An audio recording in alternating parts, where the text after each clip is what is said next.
Om Shanti. Om Shanti. Good morning. आज मीठे बाबा की 19/5/2020 के महावाक्य हैं।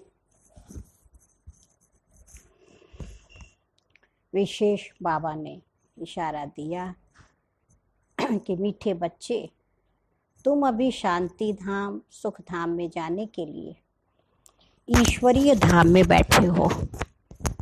यह सत का संग है जहाँ तुम पुरुषोत्तम बन रहे हो ना। शांति धाम सुख धाम में जाने के लिए हम ईश्वरीय धाम में बैठे हैं। ये संगम जो कौन सा धाम? ईश्वरीय धाम, भगवान का धाम। और हम बच्चे पुरुषोत्तम बनने के लिए यहाँ आए हैं। प्रश्न है, तुम बच्चे बाप से भी ऊंच हो, नीच नहीं। कैसे? भक्ति में तो यही कहते हैं, मैं नीच हूँ, पापी हूँ, गंदा हूँ, और बाबा कह रहा तुम मेरे से भी ऊंचे हो। उत्तर है, बाबा कहते बच्चे, मैं विश्व का मालिक नहीं बनता, तुम्हें विश्व का मालिक बनाता हूँ, तो ब्रह्मांड का भी मालिक बनाता हूँ, है ना। डबल मालिक, विश्व का भी मालिक और ब्रह्मांड का भी मालिक। मैं ऊंचते ऊंच बाप तुम बच्चों को नमस्ते करता हूँ। भगवान नमस्ते करते हम बच्चों को। हाँ, सोचो कितना ऊंचे हमको बाबा बना रहा है। इसलिए तुम मेरे से भी ऊंच हो, क्योंकि डबल विश्व के मालिक बन गए, विश्व का मालिक और ब्रह्मांड का मालिक। मैं तुम मालिकों को सलाम करता हूँ, तुम फिर ऐसा बनाने वाले बाप को सलाम करते हो। रिटर्न तो करना पड़ेगा ना। बाबा हमको सलाम करे, कभी नहीं सुना होगा भगवान हमें नमस्कार करेगा। तो कितना हम बच्चे सौभाग्यशाली कहें, पद्मा पदम भाग्यशाली, जो भगवान हमें रोज नमस्ते करते हैं। ओम शांति। मीठे मीठे रूहानी बच्चों को नमस्ते। बाबा नमस्ते। बाबा कह रहे रिस्पॉन्ड भी नहीं करते हो बाबा नमस्ते, क्योंकि बच्चे जानते हैं बाबा हमको ब्रह्मांड का मालिक भी बनाते हैं और विश्व का मालिक भी बनाते हैं। बाप तो सिर्फ ब्रह्मांड का मालिक बनते हैं, विश्व का मालिक नहीं बनते हैं। घर के मालिक हैं ब्रह्मांड के परम धाम के, लेकिन सतयुग की दुनिया विश्व के मालिक शिव बाबा नहीं बनते। बच्चों को ब्रह्मांड और विश्व दोनों का मालिक बनाते हैं। तो बाबा कह रहे बताओ बड़ा कौन? कौन ठहरा बड़ा? बच्चे बड़े ठहरे ना, इसलिए बच्चे फिर नमस्ते करते हैं। बाबा आप ही हमको ब्रह्मांड और विश्व का मालिक बनाते हो, इसलिए आपको नमस्ते। मुसलमान लोग भी कहते मालिकुम सलाम, सलाम मालिकुम कहते हैं ना। तुम बच्चों को ये खुशी है, देखो बाबा रोज खुशी की नई नई पॉइंट सुनाते हैं, है ना। तो ये नोट करिए रोज में कि आज बाबा ने खुशी की देखो कितनी अच्छी पॉइंट बताई, उसको दिन भर चिंतन करो तो सारा दिन हमारा बहुत अच्छा हो। तो बाबा कह रहे तुम बच्चों को कितना खुशी होनी चाहिए, जिनको निश्चय है, निश्चय बिगर तो कोई यहाँ आ भी ना सके। यहाँ जो आते हैं वो जानते हैं हम कोई मनुष्य गुरु के पास नहीं जाते हैं, मनुष्य बाप के पास, टीचर के पास व मनुष्य गुरु के पास नहीं जाते हैं। तुम आते हो रूहानी बाप, रूहानी टीचर, रूहानी सतगुरु के पास, है ना। हमें कौन मिला है? रूहानी बाप भी है, रूह माने आत्मा, रूह का टीचर भी है और सतगुरु भी। वह मनुष्य तो अनेक हैं, यह एक ही है। यह परिचय कोई को भी था नहीं। भक्ति मार्ग के शास्त्रों में भी है कि रचता और रचना को कोई भी नहीं जानते, तो न जानने के कारण उनको ऑर्फन कहा जाता है। जो अच्छे पढ़े लिखे होते हैं समझ सकते हैं हम सभी आत्माओं का बाप एक ही निराकार है। वह आकर के बाप, टीचर, सतगुरु भी बनते हैं। गीता में कृष्ण का नाम बाला है। गीता है सर्वशास्त्रमयी शिरोमणि, सबसे उत्तम से उत्तम। गीता को ही माई बाप कहा जाता है। और जो भी शास्त्र हैं उनको माता पिता नहीं कहेंगे, लेकिन गीता को क्या कहेंगे? सर्वशास्त्रमयी शिरोमणि श्रीमद् भगवत गीता। मई माने माता, तो श्रीमद् भगवत गीता माता गाई जाती है ना। और उस गीता माता से 2 पत्ते निकले, श्री कृष्ण और श्री राधे। तो गीता माता शिव पिता ना, अपनी वो कोर्स में दिखाते ना गीता का भगवान कौन, तो उसमें एक चित्र बना है। शिव बाबा ने कहा सच्चा सच्चा गीता ज्ञानदाता परम पिता शिव परमात्मा, और उससे सर्वश्रेष्ठ सर्व नंबर 1 रचना निकली श्री कृष्ण। तो भगवान के मुख कमल से निकली हुई गीता का ज्ञान। ऊंचते ऊंच बाप है तो जरूर ऊंचते ऊंच की ही महिमा गाई जाती है। गीता हो गई क्रिएटर, बाकी सब शास्त्र हैं उनके पत्ते क्रिएशन है ना। इसीलिए जो भी सुनते ज्ञान तो कहेंगे दीदी हमारे यहाँ भी यही सुनाया जाता है, वो कहेंगे हमारे सत्संग में भी गुरुजी यही सिखाते हैं। तो जितने भी शास्त्र बने हैं उन सब की जो जननी है वह गीता माता। तो जरूर बच्चे वहीं से सीखेंगे। रचना से कभी वर्षा मिल ना सके, है ना, ये भी पक्का करना कि कभी भी भाई को भाई से प्रॉपर्टी नहीं मिल सकती। कितना भी भाई सर्वसमर्थ हो, बहुत उसके पास धन दौलत है, छोटा भाई गरीब है, तो भी वो कितना दे देगा? कहेगा हम अपने बच्चों को देंगे, नौकरी लगवा दें, अच्छे से मकान चल रहने के लिए कर दे, लेकिन फुल प्रॉपर्टी वो नहीं दे सकता है। भाई को भाई से प्रॉपर्टी नहीं मिलती। तो बाबा कह रहे हैं कि रचना से कभी वर्षा मिल ना सके, अगर मिलेगा भी तो अल्पकाल के लिए। दूसरे इतने ढेर शास्त्र हैं जिनके पढ़ने से अल्पकाल का सुख मिलता है एक जन्म के लिए, जो मनुष्य ही मनुष्यों को पढ़ाते हैं। हर प्रकार की जो भी पढ़ाइयाँ हैं वह अल्पकाल के लिए मनुष्य मनुष्य को पढ़ाते हैं। अल्पकाल का सुख मिला, फिर दूसरे जन्म में दूसरी पढ़ाई पढ़नी पड़े। यहाँ तो एक निराकार बाप ही है जो 21 जन्मों के लिए वर्षा देते हैं। कोई मनुष्य तो दे ना सके, वह तो वर्थ नाटे पैनी बना देते हैं। मनुष्य आपस में क्या देंगे, तो एकदम कौड़ी जैसा बना देते हैं। और बाबा बनाते हैं पाउंड। अभी बाप बैठ बच्चों को समझाते हैं, तुम सब ईश्वर के बच्चे हो ना। सर्वव्यापी कहने से अर्थ कुछ नहीं समझते। सब में परमात्मा है तो फिर फादरहुड हो जाता है। कहीं पिता पिता फादरहुड कह दिया, और वास्तव में हम सब नारे क्या लगाते, हिंदू मुस्लिम सिख ईसाई आपस में सब भाई भाई। ये तो फादर फादर, तो फिर वर्षा कहाँ से मिले? कौन किसका दुख हरे?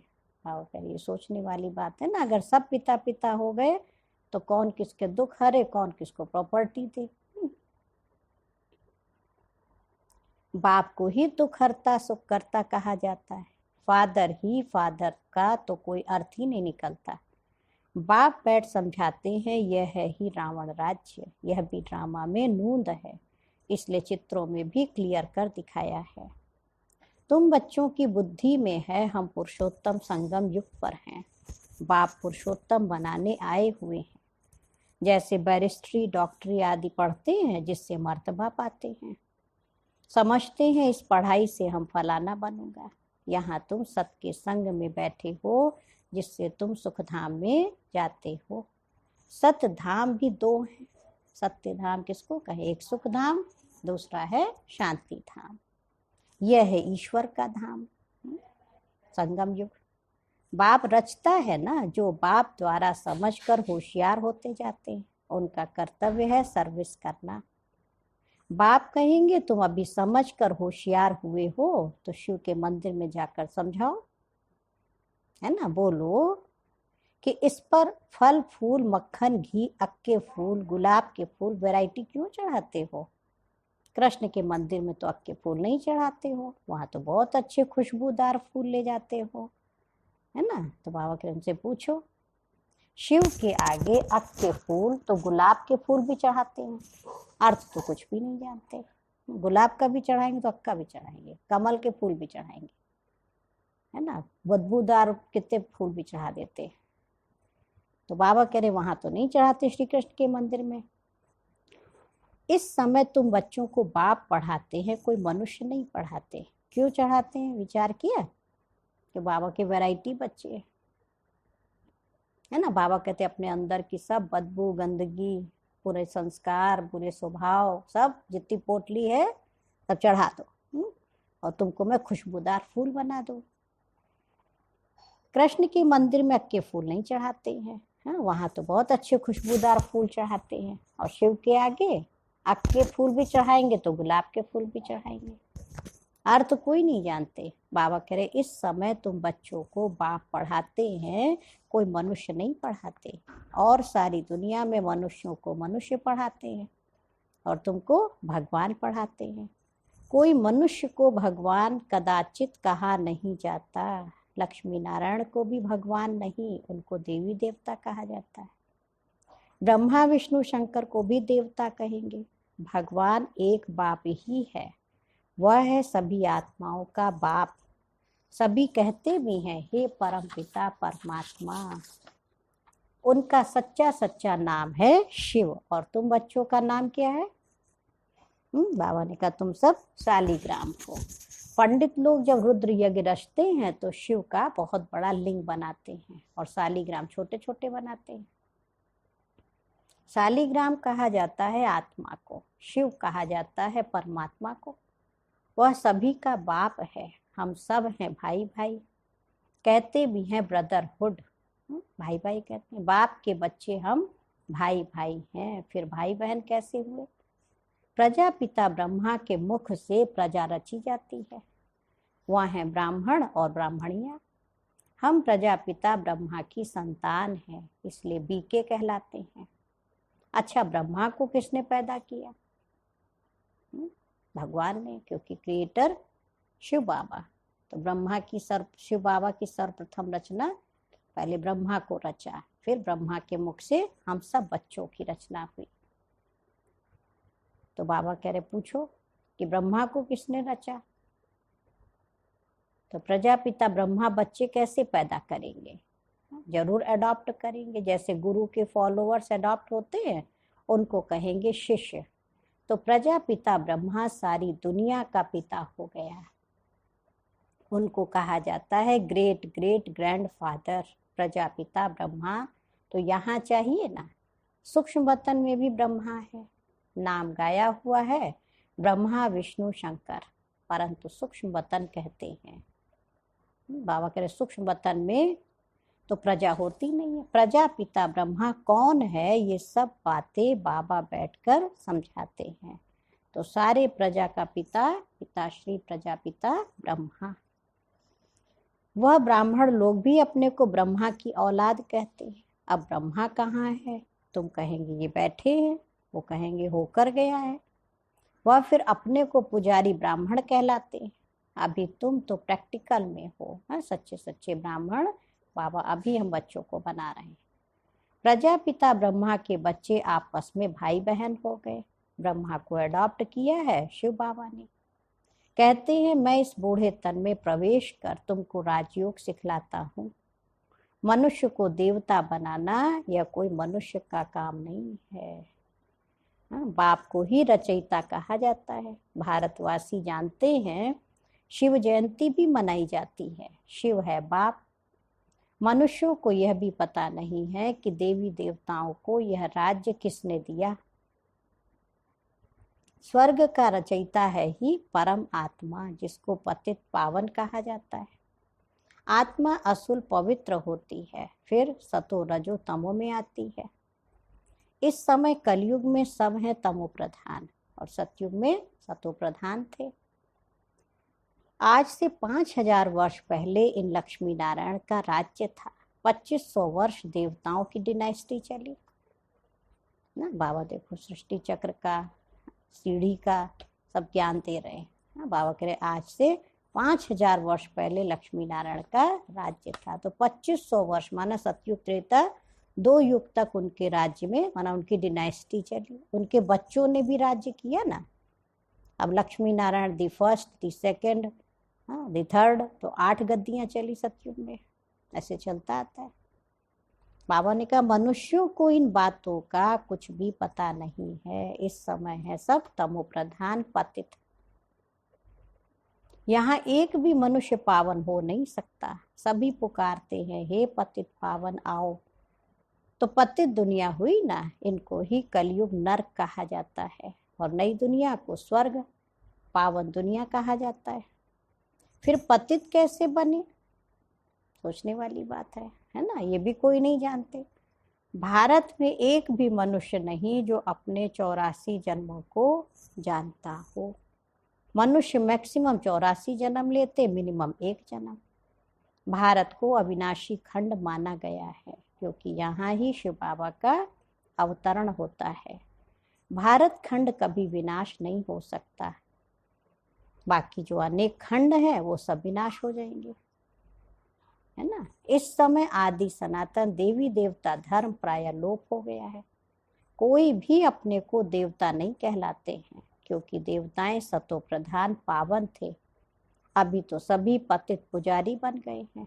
यह भी बाप बैठ बच्चों को समझाते हैं।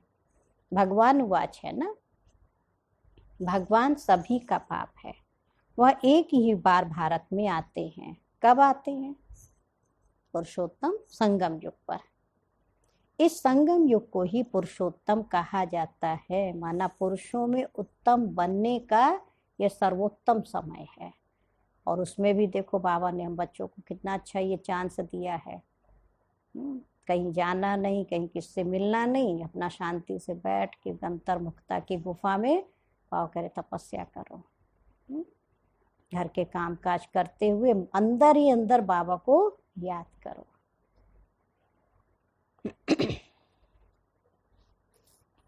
तो तुम बच्चे आए ही हो मनुष्य से देवता पुरुषोत्तम बनने। बाबा ने कहा मनुष्य तो ये भी नहीं जानते कि हम आत्माएं निर्वाण धाम में रहती हैं। वहां से आते हैं हम बच्चे पार्ट बजाने। इस नाटक की आयु 5000 वर्ष है। हम इस बेहद के नाटक में पार्ट बजाते हैं। इतने सब मनुष्य पार्टधारी हैं। यह ड्रामा का चक्र फिरता रहता है, कभी बंद होने का नहीं है। पहले पहले इस नाटक में सतयुग में पार्ट बजाने आते हैं देवी देवताएं, फिर त्रेता में क्षत्रिय। इस नाटक को जानना चाहिए ना। नहीं, द्वापर में फिर वैश्य, फिर कलयुग में शूद्र। ये है कांटों का जंगल देखो बन गया। सब मनुष्य दुखी हैं। कलयुग के बाद फिर सतयुग आता है। कलयुग में ढेर मनुष्य हैं। सतयुग में कितने होंगे? बहुत थोड़े।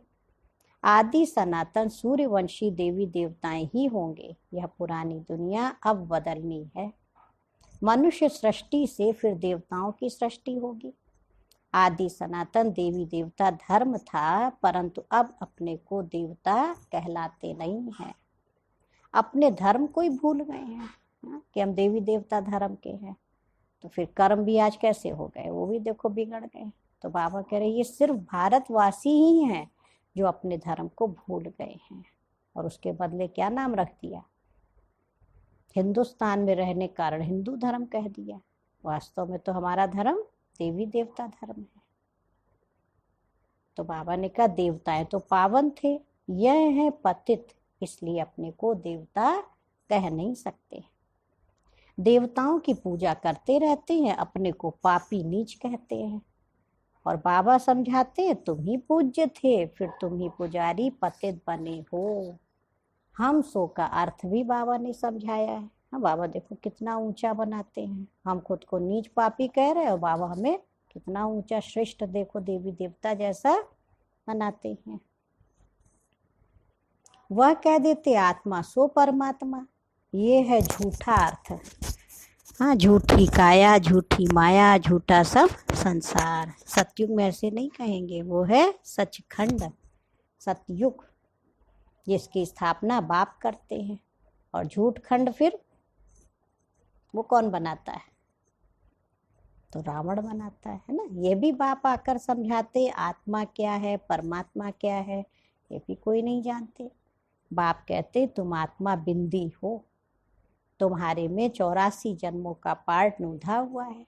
हम आत्मा कैसी हैं यह कोई नहीं जानते हैं। हम बैरिस्टर हैं, फलाना है, ये जानते हैं, बाकी आत्मा को एक भी नहीं जानते। बाप ही आकर पहचान देते हैं, तुम्हारी आत्मा में 84 जन्मों का पार्ट अविनाशी नूधा हुआ है, जो कभी विनाश नहीं हो सकता।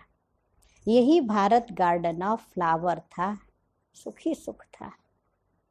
पहुंच जाओ अपने उस सुख की दुनिया में। पूरा विश्व क्या था? Garden of flower. और अभी तो देखो दुखी दुख है। ये बाप अभी बच्चों को नॉलेज देते हैं। तुम बच्चे बाप द्वारा अभी नई नई बातें सुनते हो। सबसे नई बात है कौन सी? सबसे नई बात शिव बाबा हम बच्चों को बताते कि तुम्हें मनुष्य से देवता बनना है। तुम जानते हो मनुष्य से देवता बनने की पढ़ाई कोई मनुष्य नहीं पढ़ाते हैं, भगवान पढ़ाते हैं। उस भगवान को सर्वव्यापी कहना ये तो गाली देना है। अब बाप समझाते हैं, मैं हर 5000 वर्ष के बाद आकर भारत को स्वर्ग बनाता हूँ, रावण नरक बनाते हैं। यह बातें दुनिया में और कोई नहीं जानते। बाप ही आकर तुमको मनुष्य से देवता बनाते हैं। गायन भी है, मूत पलीती कपड़ धोए, वहाँ विकार होता नहीं है। वह है ही संपूर्ण निर्विकारी दुनिया। अभी है विशेष वर्ड, बुलाते भी हैं पतित पावन आओ। हमको रावण ने पतित बनाया है, परंतु जानते नहीं कि रावण कब आया, क्या हुआ। रावण ने कितना कंगाल बना दिया है। भारत 5000 वर्ष पहले कितना साहूकार था। सोने हीरे जवाहरों के महल थे, कितना धन था। अभी क्या हालत है। सो सिवाय बाप के सिरताज कोई बना न सके। अभी तुम कहते हो शिव बाबा भारत को हेवन बनाते हैं। अब बाप कहते हैं मौत तो सामने खड़ा है, तुम वानप्रस्थी हो, अब जाना है वापस। इसलिए अपने को आत्मा समझो, मामेकम याद करो तो पाप भस्म हो जाएंगे। बाबा क्या कह रहे हैं, अब वापस घर चलना है, इसलिए अपने को आत्मा समझो। हम आत्मिक स्वरूप में तो आए थे ऊपर से, ज्योति बिंदु आत्मा ऊपर से आई और माँ के गर्भ में बच्चा देखो शरीर तैयार होता, उसमें प्रवेश हो गई। तो बाबा कहते हैं आत्मा समझो। फिर वापस जाएंगे तो ये शरीर रूपी ड्रेस यहीं छोड़ेंगे और आत्मा बिंदु ऊपर चली जाएगी उड़ के। तो उसके लिए बाबा कहते माँ में कम माना मुझ बाप को याद करो तो तुम्हारे पाप भस्म हो जाएंगे। अच्छा, मीठे मीठे सिक्की लधे बच्चों प्रति माता पिता बाप दादा का याद प्यार और गुड मॉर्निंग। रूहानी बाप की रूहानी बच्चों को नमस्ते। हम रूहानी बच्चों की माता पिता बाप दादा को याद प्यार नमस्ते और गुड मॉर्निंग। शुक्रिया बाबा, शुक्रिया। आज धारणा के लिए मुरली का मुख्य सार है, फर्स्ट पॉइंट है, हम ब्रह्मा मुख वंशावली ब्राह्मण हैं। स्वयं भगवान हमें मनुष्य से देवता बनाने की पढ़ाई पढ़ा रहे हैं। इस नशे और खुशी में रहना है। पुरुषोत्तम संगम युग पर पुरुषोत्तम बनने का पुरुषार्थ करना है। सेकंड पॉइंट है, अभी हमारी वानप्रस्थ अवस्था है। वानप्रस्थ माना वाणी से परे जाने की अवस्था है। मौत सामने खड़ा है, वापस घर जाना है। इसलिए बाप की याद से सब पापों को भस्म करना है। अपना सब बुद्धि का बैगेज क्या करना, पैकअप करना है ना। बाबा का वरदान है, रूहानी यात्री हूँ, इस स्मृति से सदा उपराम न्यारे और निर्मोही भव। मैं आत्मा कौन, रूहानी यात्री हूँ। आत्मा यहाँ पर ट्रैवल कर रही है, सोचो। इस स्मृति से सदा उपराम प्यार न्यारे और निर्मोही भव।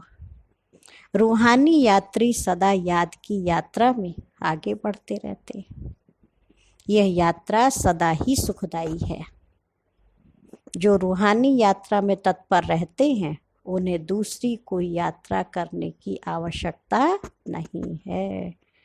हाँ, आत्मा इस शरीर रूपी मोटर कार में बैठ के देखो यात्रा कर रही है, चल रही है, बोल रही है, देख रही, सुन रही है ना। और हम परम धाम जा रहे हैं तो बुद्धि से आत्मा यात्रा करती है। तो बाबा कह रहे इस यात्रा के बाद दूसरी कोई भी यात्रा करने की आवश्यकता नहीं है। इस यात्रा में सब यात्राएं समाई हुई हैं। मन व तन से भटकना बंद हो जाता है। तो सदा यही स्मृति रहे कि हम रूहानी यात्री हैं। यात्री का किसी में भी मोह नहीं होता है ना। देखो यात्रा पर जाना हो तो सबसे नष्ट मोह बन जाते फटाफट। तो उन्हें सहज ही उपराम न्यारे व निर्मोही बनने का वरदान मिल जाता है। और आज का स्लोगन है सदा वाह बाबा, वाह तकदीर और वाह मीठा परिवार, यही गीत गाते रहो। सदा गाना है, वाह बाबा, वाह तकदीर और वाह मीठा परिवार। बाबा ने कहा ये गीत गाते रहो। अच्छा, ओम शांति, ओम शांति, ओम शांति।